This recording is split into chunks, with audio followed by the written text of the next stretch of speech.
That's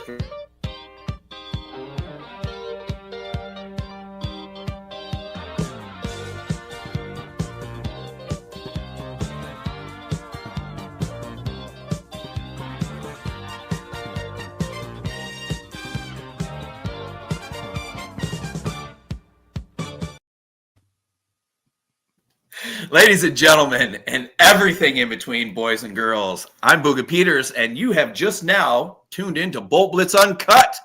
I'm joined by producer extraordinaire Kyle Nash. We're talking Chargers Chiefs preview. The Chargers have obviously been selected along with the Chiefs to play in the league's premier game of the season to open it and kick it off there. They're in Sao Paulo, Brazil. Both teams obviously have already gotten there. It'll be interesting to see how this game plays out.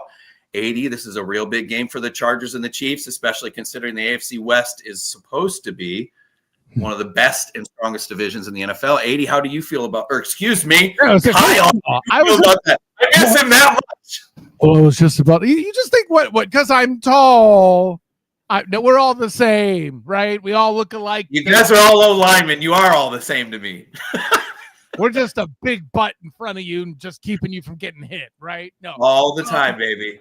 At any rate, there's probably a joke in there somewhere. I'm sure our good friend Bruce Grossman would have something to say about it. However, I am curious about a couple things. For one, Booga, I know I haven't had the opportunity to converse with you yet about international games such as they are. Your opinions are about this Brazil game such that it is. I know we all have our reservations. No, I don't mean travel reservations, but reservations regarding the turf and its quality and things like that there in Brazil. So I know that's its own issue, which, by the way, after looking at the injury report for the Chargers, is certainly encouraging. No. But your opinion of international play, I'm curious what you have to say.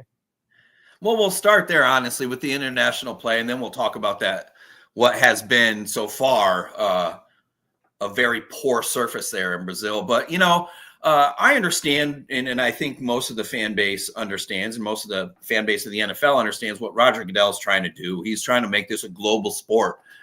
He doesn't just want to conquer the United States and it just be America's game, because for all you folks that used to call baseball America's pastime, boy, is that a long time ago. And yes, we are in balls deep, so to speak, as my friend 80 Simons is commenting over in the comment section. We're always in balls deep, baby. We got to. We're just trying to make sure everybody gets what they deserve out of the whole experience. I do like the international games. I really do. Spread the game as much as you can. Let's see this thing expand. I don't know if I want it to expand or if I'm necessarily behind it expanding in the way that Roger Goodell wants it to, but it doesn't matter what the fuck I want. He's been trying to grow this game since he took over. Each time he gets re-upped, his contract gets bigger and bigger. The NFL and its owners, they very much appreciate Roger Goodell as a commissioner and as a person and as a man. I expect him to be in charge until he doesn't want to be. 80, I like the international games. I like the growing of the game. That being said, the turf there in Brazil, I mean, these are the Chargers. I know the Chiefs are playing there as well, but man, these Chargers, they have a tendency to do the expected, if you will, when situations are dire or dire prior to the event beginning, whether that's just training camp and signing your all-world left tackle to the highest contract for an offensive lineman in the league, and then he, well, a little over a week later goes out. But I digress. Listen, I'm worried about the surface. The Chargers do have a lot of guys that are more east and west than they are north and south, though there is some speed on this team. You watch a guy like Keenan Allen at his age, I'm a little curious to see how rough the turf is, and if he can't plant and do what he does as best as anybody who's almost ever done it in the league as far as his route running and his ability to get open and create separation, it could be a problem. I don't know if we're going to see a bunch of injuries out there or not. I'm holding my breath, so to speak. But what do you think? I know that you're okay with international games, obviously being a Jaguars fan, or covering the Jaguars, excuse me. I almost said you're a fan. In fact, I did. What do you think about the international games, and are you concerned about the turf? First of all, my dude, Andy Simons, like, I already thought he was cool, but now we might just have to be friends. 80 Simons in the comments says, baseball, America's pastime. Nope. It passes time between football seasons. Hey! About. Take that. By the way, there's a bell for that, and all the guys over there at the Banneret, these stick ballers that keep trying to tell me, you should go to a baseball game. No! How about that? How about no? Anyway. How about no? No, fuck no. 80, we appreciate you being there. Hold on, Booga, give me another. How about no? No, I can't do. How about no? One of these days we'll set it up. We'll put something way better together than that. Listen, I'll pull it off of YouTube. But let me land the plane here with the international play, Booga. I absolutely think it is the only thing Roger Goodell can do to grow the game at current. Right? You can't come up with another expansion franchise without completely just exploding the current structure of the league such that it is 8 divisions of 4 is bleeding perfect. Yeah, sure. Right? That's fantastic. And the only way you can really maintain that sort of, harmony in numbers is to add another 10 teams or 8 teams. Sorry. So you would have 8. Exactly. Exactly. Another division of 4. It would be 5 divisions of 4 on each side. Well, you can't expand like that. And unless you want to see more hullabaloo, like, the Cardinals playing in the East or the Falcons playing in the West, sure, you can't go from that. This is what they have. And Booga, I got to tell you, I think international play is coming. The 2 major things, one, in my opinion, that they have to overcome is very simple. And 80 will know this better than either of us. And it was my guy, Colin Cronin of the Irish NFL show. Taxes. It's the taxes. That's why the NFL isn't over there yet. It's the damn taxes.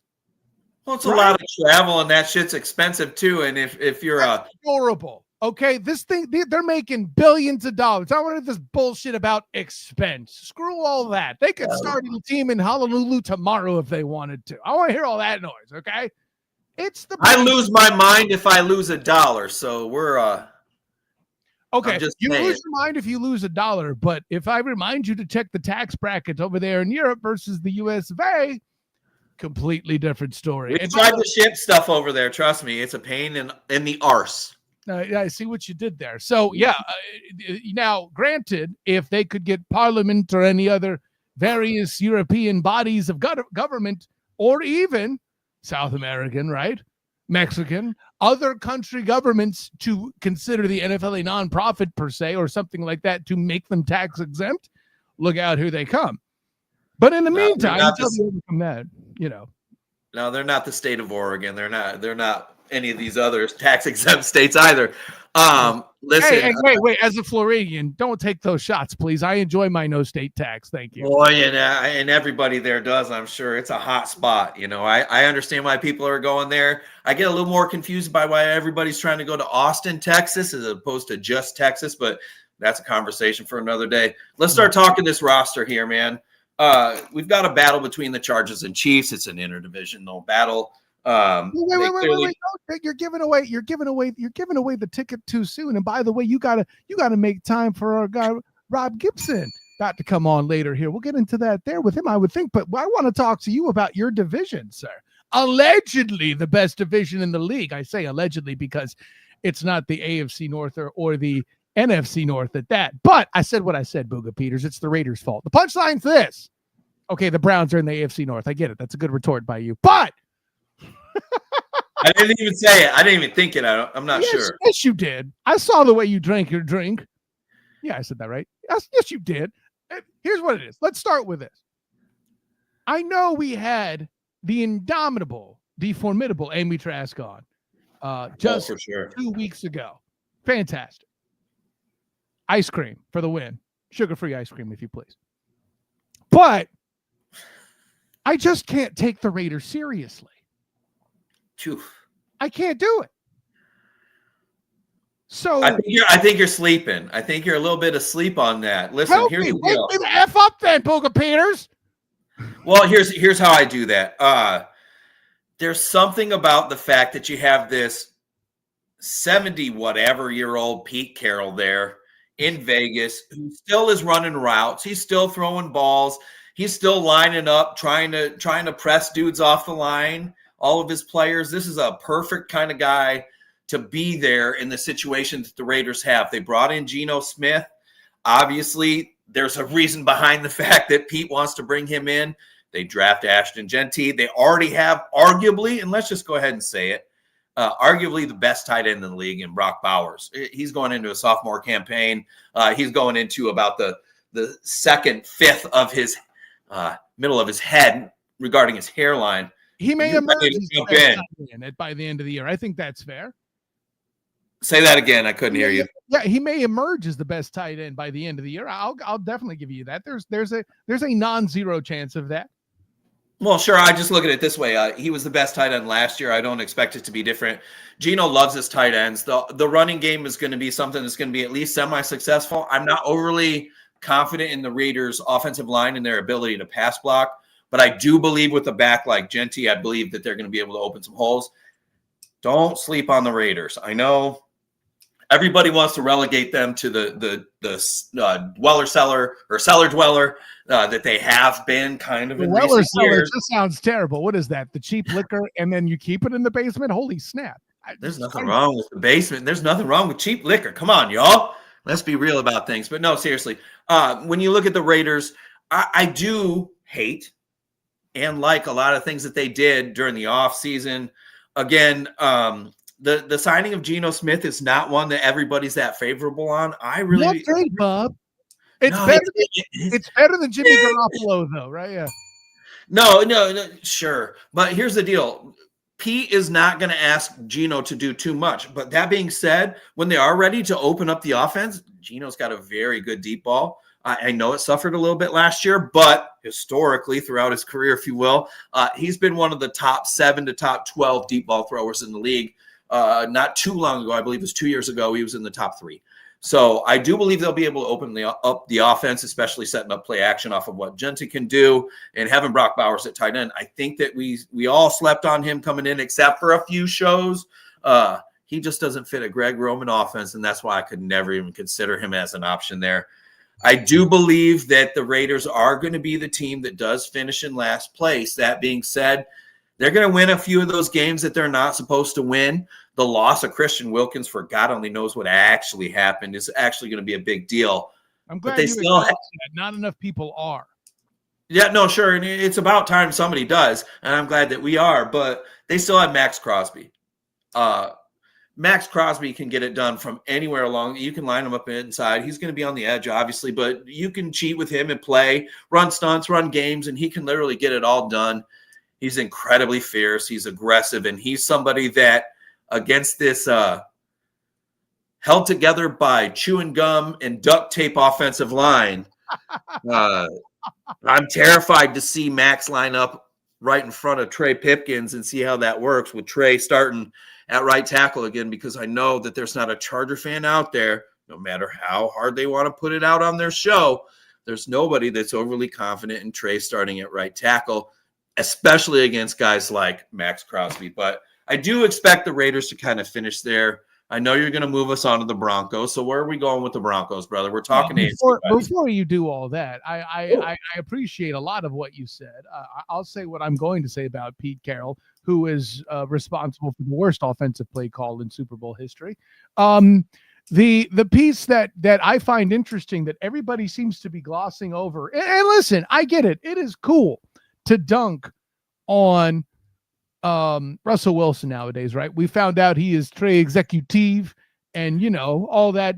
That's cool. I remember a long time when Pete Carroll wouldn't give Rusty an offensive line, and suddenly it didn't look so hot. You're going to try to tell me a less mobile Geno Smith is going to be okay behind the garbage O-line? That's adorable. And say what you want about Genty. He was great for the college game. He was great to be the second best in the voting for the Heisman Trophy. For the Heisman, sure. I get all that. And the way he ran all over G5 teams made me very excited. This ain't that. So that's a whole lot of adorable you have there in Vegas, but I'm not betting on it. Hey, see, I saw what you did there. Bing bong. Listen, I don't expect them to be world beaters, but the Raiders are the type of team, and this is, listen, The AFC West is the type of division where a lot of times during those matchups, and this is similar in most divisions, but especially in the AFC West, in my mind, the records are thrown out the window. They really are. We'll see what the Raiders have. Not too far after the season begins. Don't cheapen your division. Like, it's a little different, the physics in the AFC West. Now, granted, the Chiefs have effed up that rotation a little bit. They've managed to tweak past games that normally AFC West physics would have caused them to lose. Don't get me started on that Broncos game. Am I right? But, like, AFC West physics are a thing. I've sat on Thursday night with nothing else better to do, and then end up with an excellent game thanks to the AFC West. So, like, listen, these people who crap on Thursday night games are insane when the AFC West is on. I'm just throwing that out there. Well, especially this year. I mean, you talk about historically when you look at the head coaches in the AFC West right now. I mean, you have Pete Carroll, as we've been talking about, Jim Harbaugh. This division, am I right? Good Andy Reid and Sean Payton. I mean, is there a better collection? I feel like the old school NFC East when you had Parcells, Joe Gibbs, Buddy Ryan. I know there was some weird shit that happened there with him kind of working up the ranks. He was a defensive coordinator there in Philly. But, I mean, there's been plenty of shit. But I'm telling you right now, when you look at this AFC West, and you've heard a couple shows and a couple people kind of allude to it or bring it up at least. But, I mean, you've got a lot of coaching power in that division. And I don't want to talk about the fucking Raiders anymore. This is a Chargers show. So we're moving on to somebody different. We are. Because I asked somebody in particular, back when he was first hired as a Bronco, of Sean Payton, I said, what do you think of Sean Payton being hired? This individual said, and I quote, the league is better with Sean Payton in it. This individual ended up being, at the time, 2-time Super Bowl winning champion, Andy Reid. Hey, great question. By the way, shouts for the 3-point conversion for getting me there to ask that question. Anyways, so you wanted to talk Broncos. I feel like, and I might be tipping my hand a little bit. Oh, yeah, you got it out there before I did. Perfect. 80 Simons tells us in the comments a fun fact. Sean Payton was a quarterback in England. There you go. I didn't know that. My quarterback was a quarterback in France. Shouts to PJ Jack. I mentioned him. He coached with the Jags with the Bill Walsh Minority Coaching Fellowship. So there you go. It's awesome.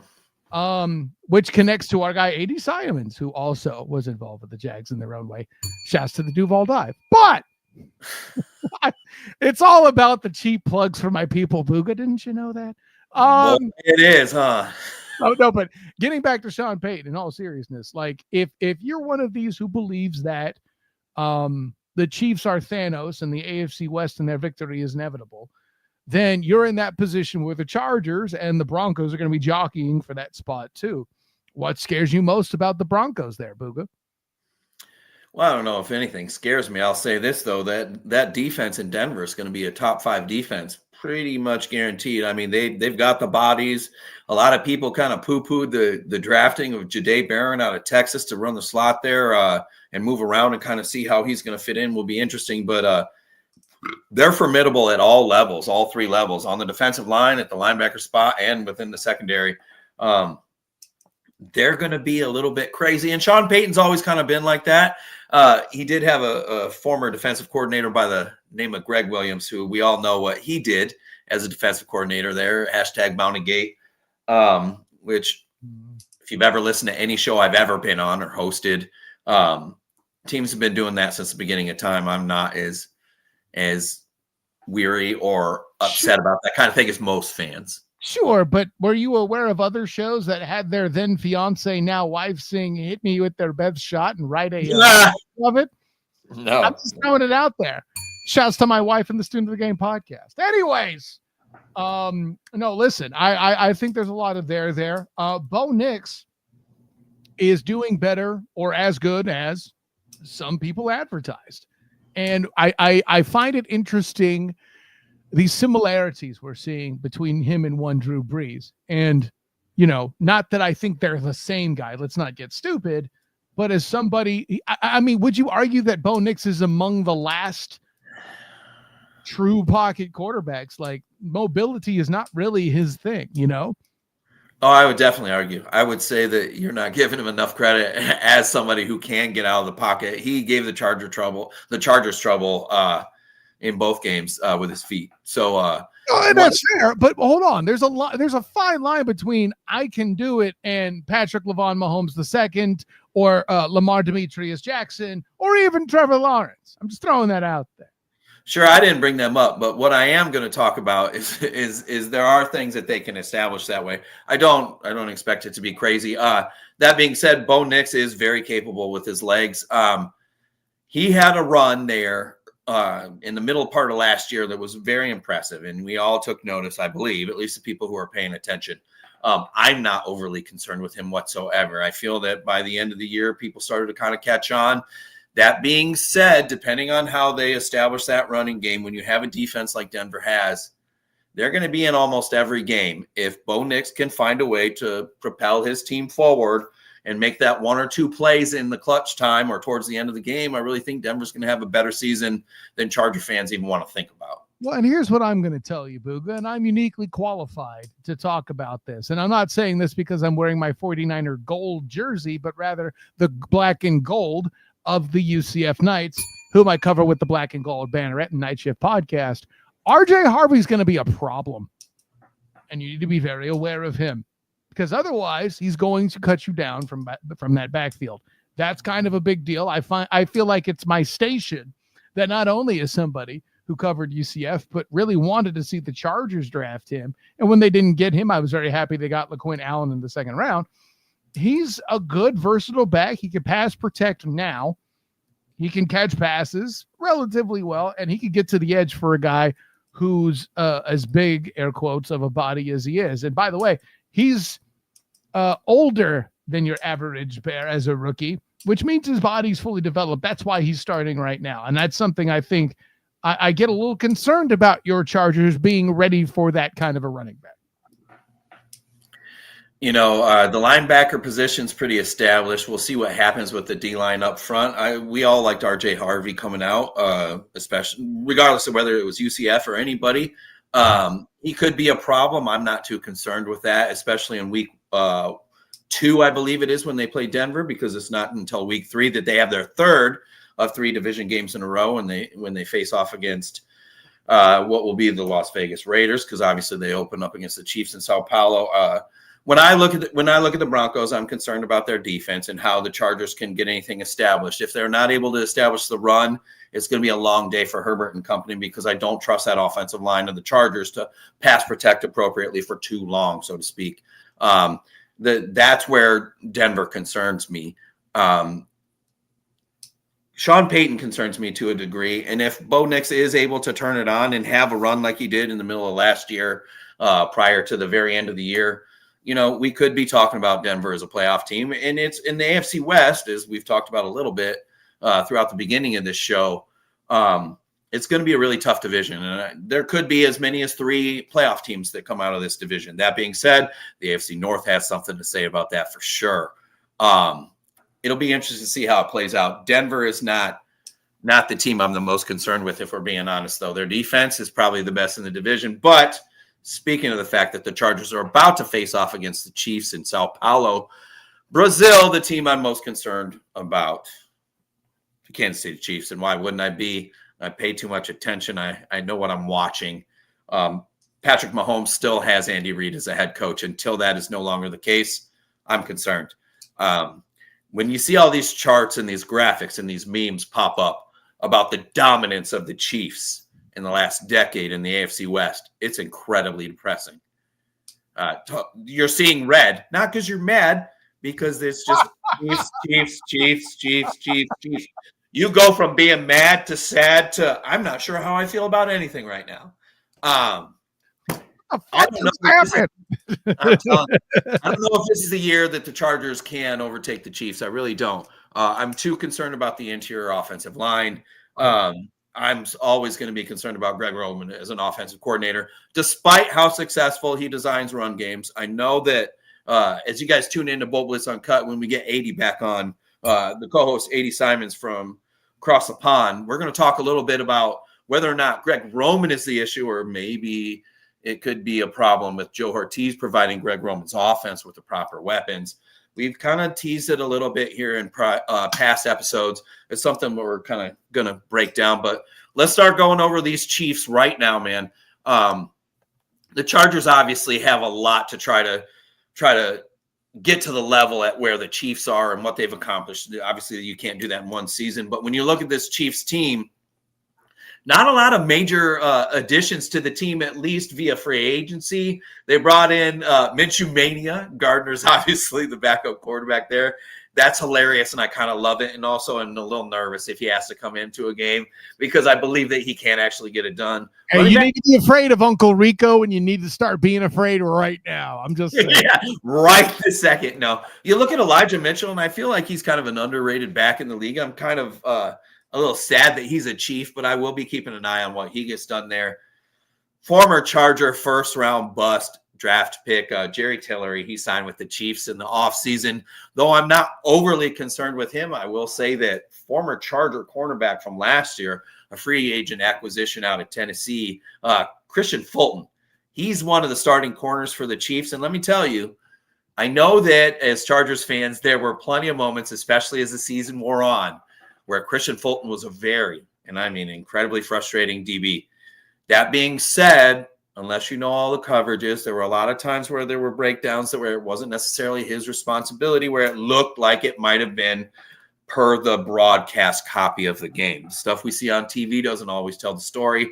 For you fans out there that do believe it does, I'm so sorry, but you're sorely mistaken.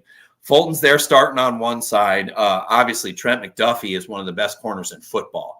So that defense is legit. But, you know, we're talking about the additions that they have. You look at the players that are no longer on the Chiefs, other than left guard Joe Tooney, maybe a little bit of Derek Nadi that left, the defensive tackle. And Treshaun Morton was a space eater, but, you know, he's not somebody that was even a three-down player.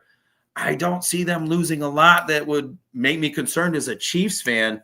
You look at the roster turnover, we talk about the additions and the departures. Kyle, anything stand out to you, or is this just, are we still waiting to see what happens this following or this upcoming season when it comes to Patrick Mahomes and Andy Reid drawing up what they like to draw up? So there's two things I like to point out. A, starting a rookie at left tackle will always get my attention. They haven't done that since they drafted Eric Fisher at the top of the draft, and I believe Alex Smith was still the quarterback.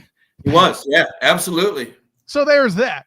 The other piece I would also bring up, Rashee Rice, suspended for 6 games. So a very close weapon that's going to be missing for a significant period of time. And it was alluded to, I'll bring it up now, when we were chatting, you know, leading into the show, Booga.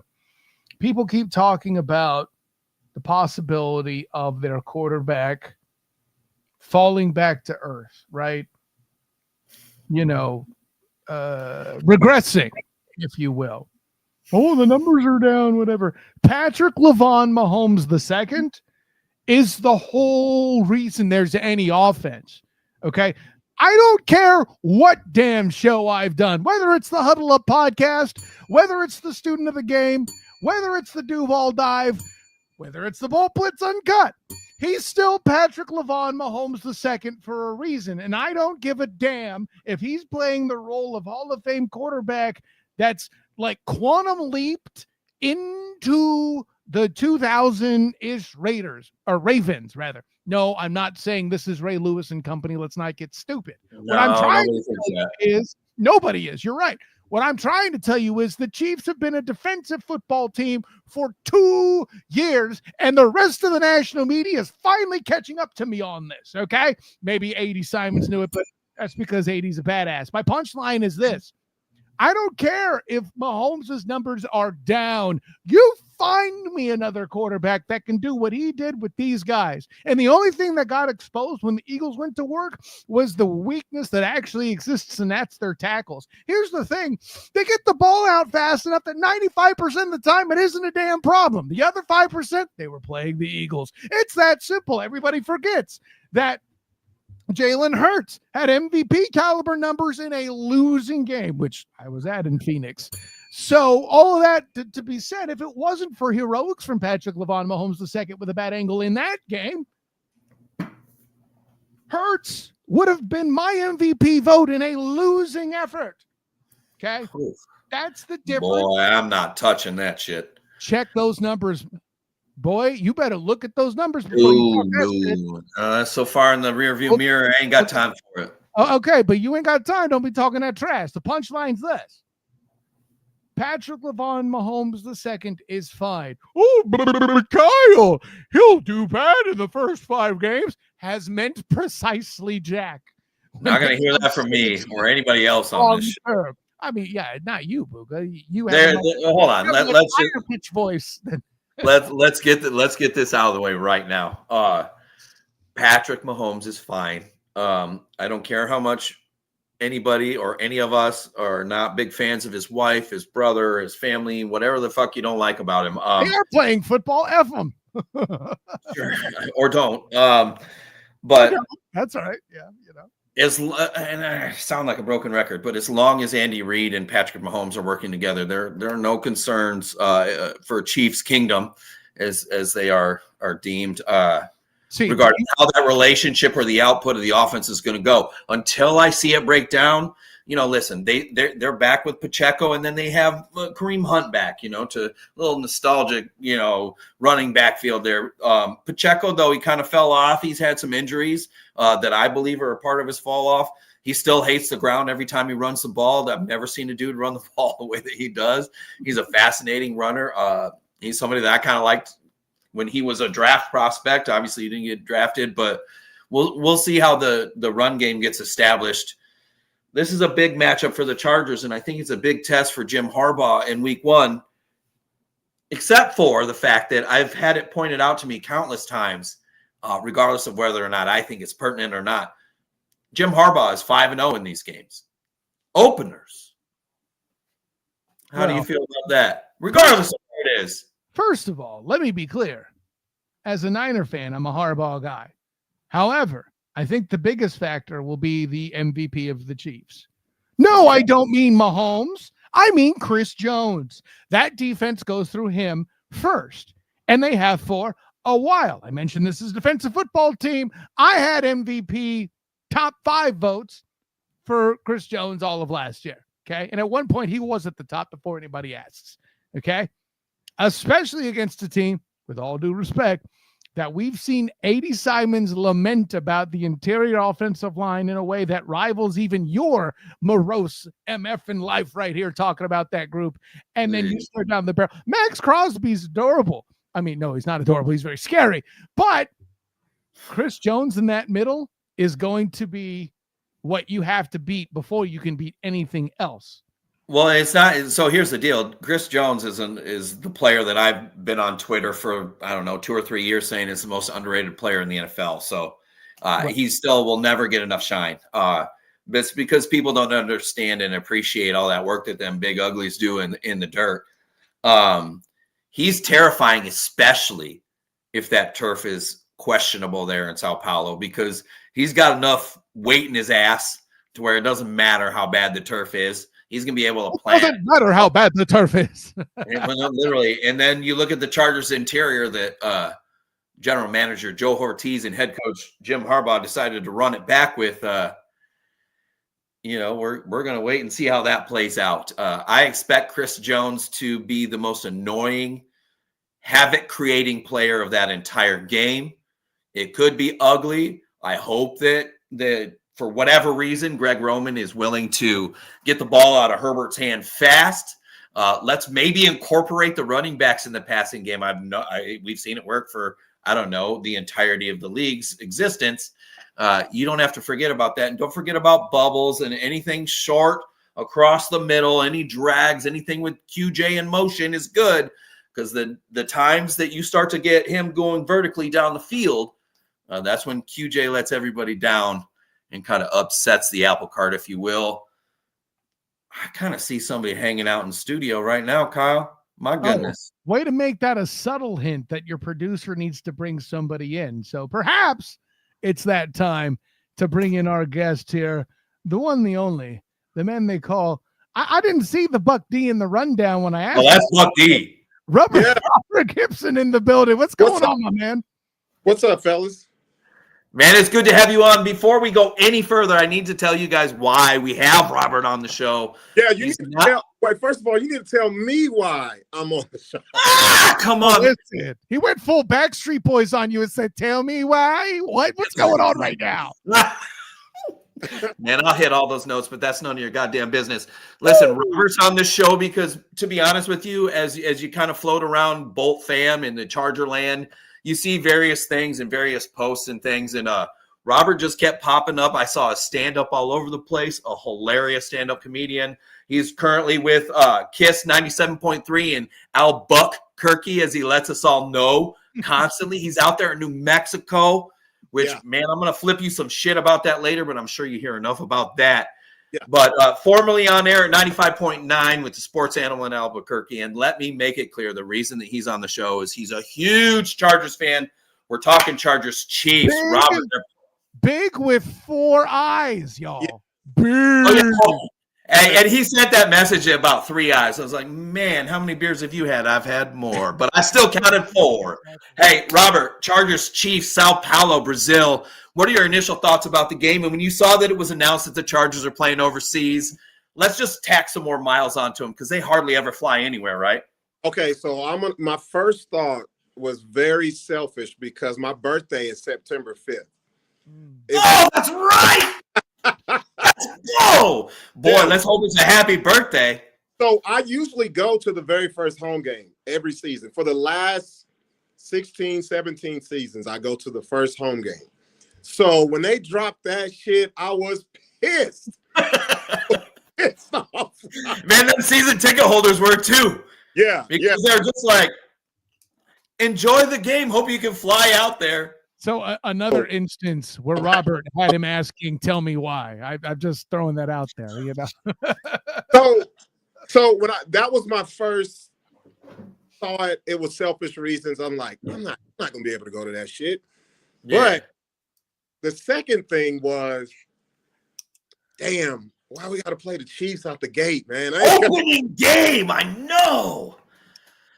That was my thing too. It's like, shit, can't we get a little warm up? Now, that being said, you know, you don't want to play the Chiefs or even Denver late in the year in January, all the snow and the cold and shit. But I like the fact that it's somewhere warm. But I mean, we're in Brazil. It's a questionable playing turf. I mean, do you have any concerns about the turf, or am I just freaking out for no fucking reason? The turf, man, I'm more concerned about what the hell they eating over there. Don't eat any food. Don't drink anything. Don't consume anything over there. That's the only concern that I have. That's it. Bring your own snacks. Yeah. Yeah. Yes. No, for sure. So what Kyle and I were talking about a little bit before you got on there on the show, Patrick Mahomes around the league, you know, oh, his numbers have dropped. Like, oh my goodness, what are we going to do with Patrick Mahomes? Yeah, we're so concerned. Listen, I know you don't drink this kind of Kool-Aid, but just in case, are you concerned about Patrick Mahomes falling off so much that we just don't talk about him anymore? Or are people overblowing the fact that he hasn't had to do as much as he had to do before because he is really establishing himself being led by a defensive team? Look, I'm going full homer with this one. Here's the thing. Mahomes is going to be Mahomes. Mahomes is going to be the guy. They have wide receiver issues. They have big-time wide receiver. They have the issues that we had. They have we had. And nobody's talking about it really. They're like, Rasheed, all of this. And, you know, they're talking about Kelsey lost weight and all this.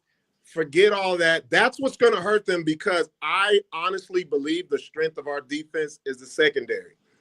And I think, I'm not even going to say the pass rush is going to do anything to Mahomes. I think our secondary's got them. I think that's what's going to hurt Kansas City on the 5th. I love that. I'm not overly counting on the pass rush at all. That being said, Khalil Mack's hungry. He's running out of time. And the way I look at it is he came back without Joey Bosa, because there was a lot of speculation as to whether or not he would come back if Joey Bosa was not going to be a Charger again, and he did end up re-upping. He's here for one more year, at least at this current time. Boy, he can still get after it. He's still one of the hardest workers on the field. He still is so capable, not just as a pass rusher, but also stopping the run. I'm really glad you brought up the wide receivers over there. Kyle had just got done mentioning the fact that Rashee Rice, he's out for 6 weeks. Yeah. There's not a lot. I mean, they've got Hollywood Brown, and I know he was a burner before, but he's not a great route runner. And he's always been a one-trick pony, even going back to when he was, I beat up on the Dolphins as a rookie. Keep in mind, that is, in fact, the tanking for 2 a year. Trust me, I had to sit through writing that shit for the Dolphins wire. So trust me, that was not an impressive day for Hollywood Brown. Okay, I'm just throwing that out there. No, but I'm really glad Robert brought it up, because I don't feel like enough fans and enough media members are talking about it. I'm not overly concerned with the Booga. Saying. Go ahead, Bob. Our strength is our secondary, and here's somebody who's got to show up this year. Thule's got to show up. He's got to. Mac's going to be Mac. Thule's got to take up the slack that Bosa's gonna leave that big void. If he does that, I'm good. Our defense, we're gonna have our problems, whatever. But I think when it comes to Denver and it comes to Kansas City, our strength is a secondary, and we can get it done with those two. If you see Patrick Mahomes II run for more than 50 yards, that's a bad day for the Chargers. Do you agree? Yes. Okay. I was wondering, because you mentioned the defensive ends being the weakness. I agree with both of you, but I think that's the one thing that might stymie your secondaries. He's going to start to run. I mean, stop me if you heard this before. Patrick Mahomes II runs and then gets an extra, set of downs, whether he makes it or not, because allegedly the refs love him or whatever, The Chargers' Jesse Minter defense is predicated on everyone doing their job. And I mean, at that exact time. Let me tell you something right now. They don't switch in or move in into a lot of cover 4, but if and when they do, that would be when I would be concerned about Mahomes scrambling. That being said, they did better in the second matchup last year against him as far as keeping contained on the outside. It might have had a little bit to do with the fact that some of them older edge rushers were a little bit tired at that point in the season. But listen, I think if you do, like teams have shown, defenses have shown throughout his career, you keep him in that pocket. Don't let him get moving. When he gets on the run, we've all seen, I mean, come on, behind the back passes, no look bullshit, all this stuff. Keep him in the pocket with like Robert mentioned, a wide receiver core that I'm not overly concerned with. There are some playmakers, there is some speed, but you keep him in there and force him to sit right in there and just make it. And I'm telling you right now, I'm not suggesting a Kyle Kennard sack, but the Chargers defensive line, I believe there's going to be surprises in week 1. Yes, they have to play their ass off, because our weakness on defense is linebackers. Our linebackers, I'm not sold on them at all. Our defensive line, if you look at when Mahomes has problems, it's when that rush comes straight up the middle. Right up the gut, like most quarterbacks, but even more for him, it feels like at times. Yep. We've seen it. I don't know how much we can count on an interior pass rush. That being said, Teair Tart's exciting. He's somebody that we're really looking forward to. Jamari Caldwell flashed in preseason. Listen, that's a big-ass dude, man. He's not fucking around. He's got enough. By the way, he's got a little bit of a bag when it comes to his pass rush moves. I was a little surprised for a man that size. He had a little wiggle, a little shake to him, and he's got a mean forearm too, which I love to see that, because he planted one dude. One dude tried to pancake him, and he got up under him, and literally Jamari out-leveraged him. Bop, forearm, flat, right onto his back. Would love to see some of that. The Chargers are going to employ a defensive line by committee, if you will, similar to like they're going to do the running game like 80 and I have talked about on past shows. I kind of like the guys they brought in. Deshaun Hand is a dog. He doesn't get a lot of credit. The shit that he does is he's occupying blockers. He's not really going to show up a ton on the stat sheet. That being said, if you one-on-one him and he's asked to rush the passer, he's going to surprise you a little bit. The linebackers. So I'm really glad that you brought that up too, Robert. Robert, you're hot, man. You're on fire, brother. I love Deion Henley. Am I ready to compare him to fucking Fred Warner? I think y'all are ridiculous. Take a breath. Yeah. I mean, we'll say shit where it's everywhere. Like, I swear to God, the more we talk about it, the more it's out there, and nobody's even fucking listening. He's not Fred Warner, and he doesn't have to be. He just needs to be effective. Here's the deal. For whatever reason, Brandon Staley just couldn't figure out how to use a Deion Henley. What the fuck is wrong with you, defensive guru, defensive genius? I just don't know how to employ him. Well, they kind of figured it out last year. And he was just, I'll tell you this, and I'm not trying to rip Henley. Boy, he's still learning a lot. There's so many plays that left a lot to be desired. Yeah, he still put up the numbers he did. He still became a big leader. He's earned every ounce of the all-pro talk that he's getting. I just want to see it compute to the next level. Here's the deal. You have an oft-injured, aging Denzel Perriman. Troy Dye, whom I love, and I don't think he gets enough credit. But what happens when it comes to trying to separate what they used to have with a Nick Neiman and some of these reserve linebackers when it comes to pass coverage? Troy Dye can play a little bit. He's not much of a pass rusher. He'll get you 18 tackles like he did in reserve last season. But you've talked about the linebackers. It could be a little bit scary. But are you concerned about Henley, Robert, or do you think that he's going to be able to do what we all expect him to do? I don't expect all pro, but do you? Okay, here's the thing. If Harbaugh tells him if he plays well every game, his father might see freedom. You're playing for your father's freedom. That's what he needs to tell him every game. Every damn game. Every game. He's playing for Big U's freedom, and he's going to be an all-pro. I know this is out of left field, but am I the problem if I got Braveheart in my head when you started talking about freedom? Freedom! Freedom!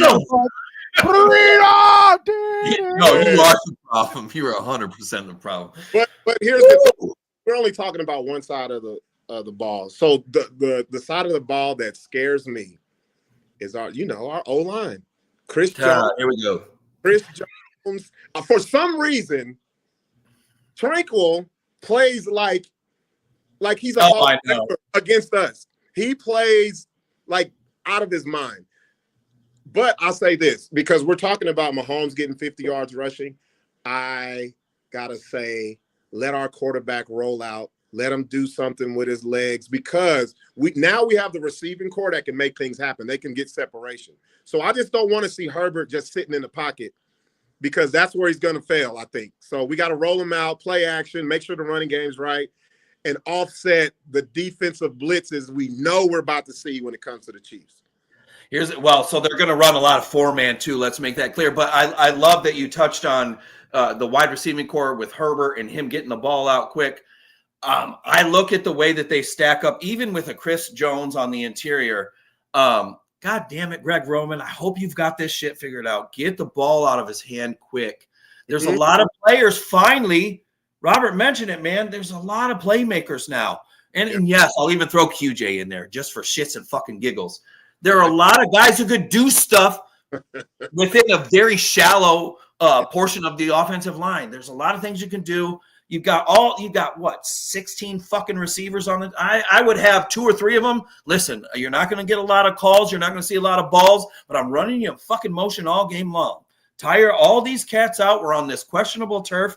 Darius Davis, these short, choppy steps. Yeah. So, like, I know about what that's like to be a small guy, but let me see him in motion, and let me see him get upfield and run a 9. Let me see him open up on a post and see what happens on this questionable turf. This is the unfortunate part of the podcast where I remind everybody that QJ is currently out due to concussion protocol, but no, he's back in. No, he's back. Oh, perfect. Back in. Yeah. No. Harbaugh came out and said, no, he's fully good to go. He's no longer in the protocol. Yeah. He'll be playing. And of course, as much as they've been claiming, he is a starter. Real quick, I got to ask you, Robert, because I haven't even fucked with you about this. When you heard that the team was announcing that Quentin Johnson was a starter, what was your initial reaction? And I'm sure you have something great to say about this. QJ, he's a starter. He's earned it. But I give him 4 weeks. I give him 4 weeks because KLS is on his ass. KLS is going to rock y'all. KLS is on his ass. And that's, to me, that's the sleeper guy for Friday. I love it. Real talk. I was so sure that he was going to say at least it wasn't Rice. That's what I thought was going to. No, he's somebody else's problem now. So Robert, when you say that, you bring up Keandre Lambert-Smith, 5th-round pick out of Auburn. For those of you who aren't familiar, so you see this all over social media, especially X/Twitter. You know, everybody's poo-pooing on fucking Trey Harris because he's a 2nd-round pick, and KLS, or sorry, Dre as he prefers to be called, is out here shining. Like, do you have any concerns about that, or is that just bullshit and we just need to see this thing kind of play out? No, I want the other guy who's not expected to shine. That you want that to happen. You want it to be. You want more people shining, so you have more weapons for Herbert to do his thing. Like, because let's be real, going into the season, we had a bunch. Okay, so we had Ladd McConkey, and then we had a bunch of Madden 62s. That's all we had. 62, 63s. No, not even 63s. Madden 62s. Dropping passes, slow, no route running. Then, you know, we came out, we got Mike Williams, and then he retired. Then we got Ken, and then we got to playing the games. We saw KLS shining. Then Trey came out. He showed his promise. QJ, I'm still on the fence with him, but I think he'll be okay now that we have the other 2 guys really stepping up with KLS. Well, don't you feel like adding all these additional weapons? And let's not forget 5th-round tight end Rondé Gadsden as well, who was picked up. I feel like there's so much less pressure on him right now. Bringing in a Keenan Allen especially, I feel like it's not just that they already work together, but it's the fact that the rapport that Herbert and Allen have is something that they can at least try to share with QJ and maybe figure out a way to get him on the – whether it'll never be the same page that Allen and Herbert are on, but if they can find a way to establish and really get a strong relationship with QJ being able to be trusted by number 10, I really think it's going to benefit this offense. You guys are listening to Bolt Blitz Uncut. We're on YouTube. We're on Twitter. We're all over the place. We're very, very pleased to be joined by our guy, Robert Gibson. We're going to have him on this shit as often as he'll join us. Robert, when you look at the Chargers running game, they drafted Omarion Hampton with the first pick, with their first pick in the 1st round at 22. There was a little dissension, a little bit of questioning when it comes to what was going on because they really waited till the end of that time allotment to make that pick. Omarion Hampton was my favorite player in the entire draft class. I know what Genty did. I'll be interested to see what happens with him. Still like Hampton a little bit better. I know nobody wants to hear that, but you see that Chargers running game, they draft Hampton. They bring in Najee Harris, who I do believe has both eyes, and they both work. You see that Chargers running game. How do you feel about that? And do you think that's something that's going to be an asset when it comes to playing in Brazil? Absolutely, because we needed that 2-headed monster. We needed it. Because we know Harbaugh loves to run the ball. Even though we're talking about all of these wide receivers and we got the new tight ends and all that, if we can't run the ball, we already know what that turns into. And Euro ball from Herbert is not what we want to see. No, because okay, let's be real. Herbert, he's a hero in the bedroom now. He's got a new girlfriend. Then let Madison have him be the hero in the bedroom. But I'll tell you this: that running game is gonna open up so much stuff for him because I actually think it's gonna be 2 times better than it was last year. Absolutely. I really do. Even though we did get rid of a couple of running backs that I didn't think we should have, but I understand because if we're going to get Hampton that high, we got to let him run the ball. We got to, you know how they do. I like that look. Yeah. You got to run him crazy on this rookie contract. You got to run him crazy. That's what they do too. No. And so Robert's referring to Kimani Vidal. Yep. And then obviously Rocket Sanders, especially Rocket Sanders. Raheem Rocket Sanders, he ended up signing with the Browns.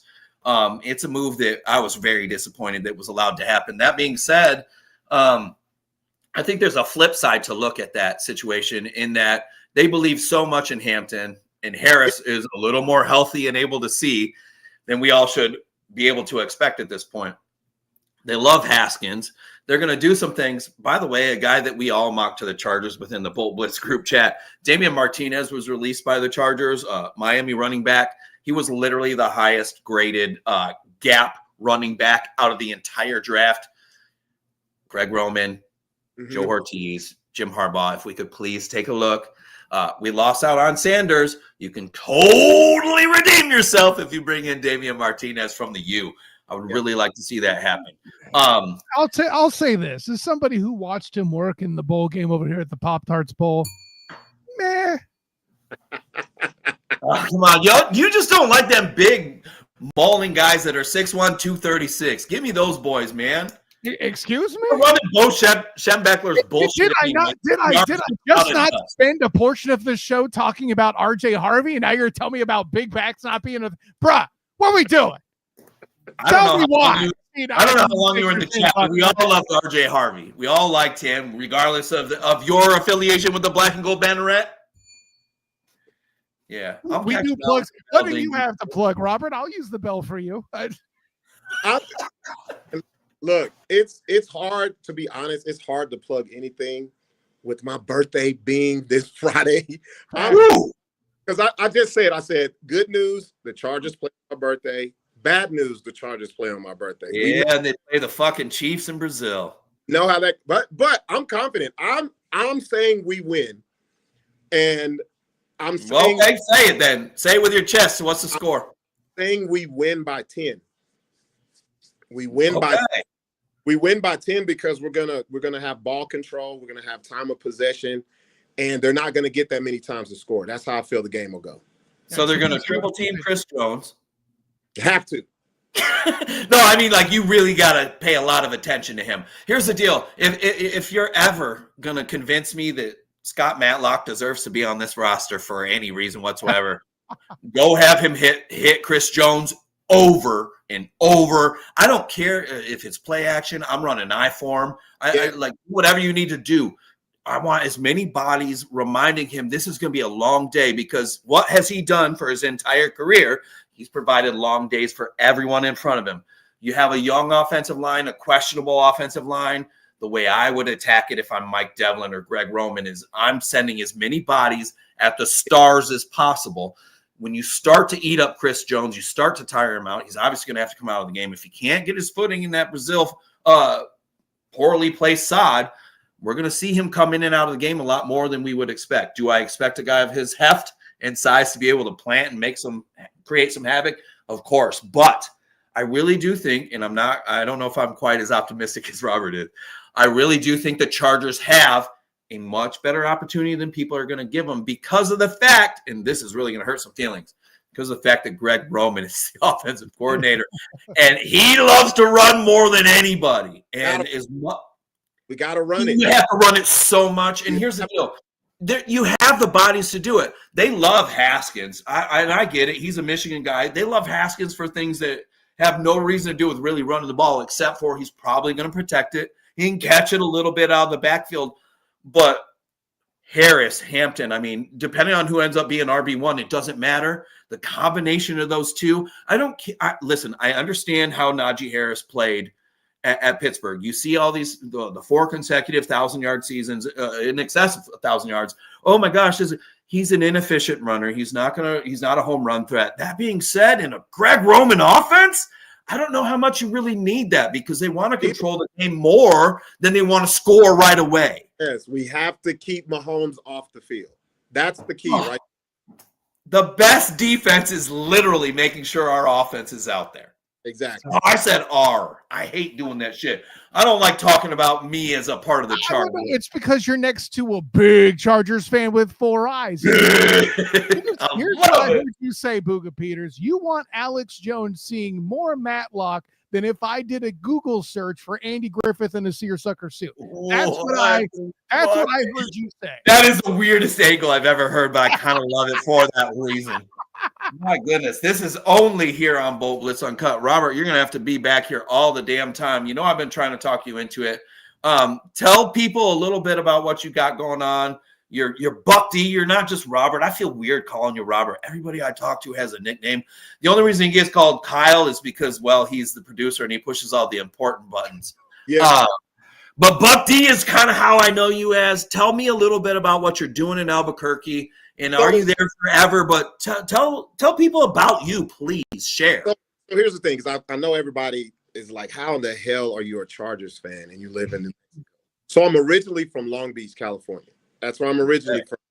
So I've been a Charger fan since the Bobby days, Bobby Beathard and Bobby Ross. Yeah.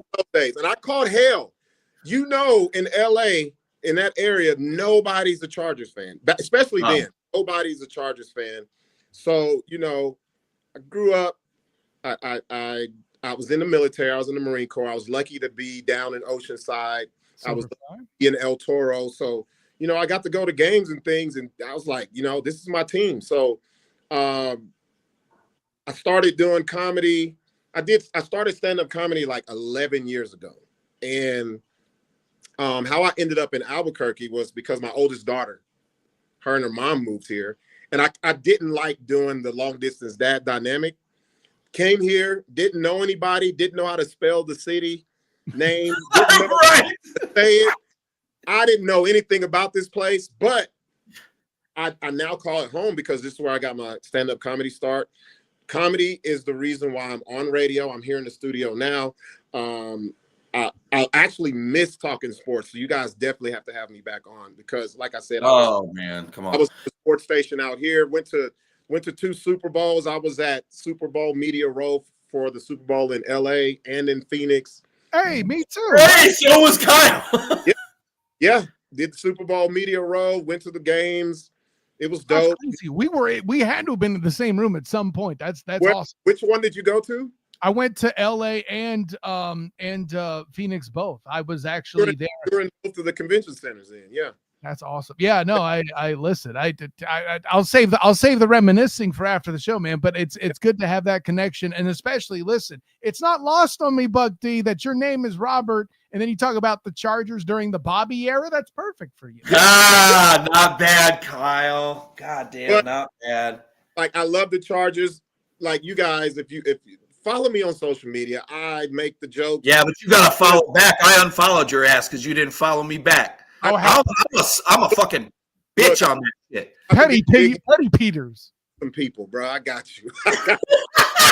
I'll make sure it happens. Listen, I've been trying to talk you into being a co-host for a very long time. I don't know how busy you are.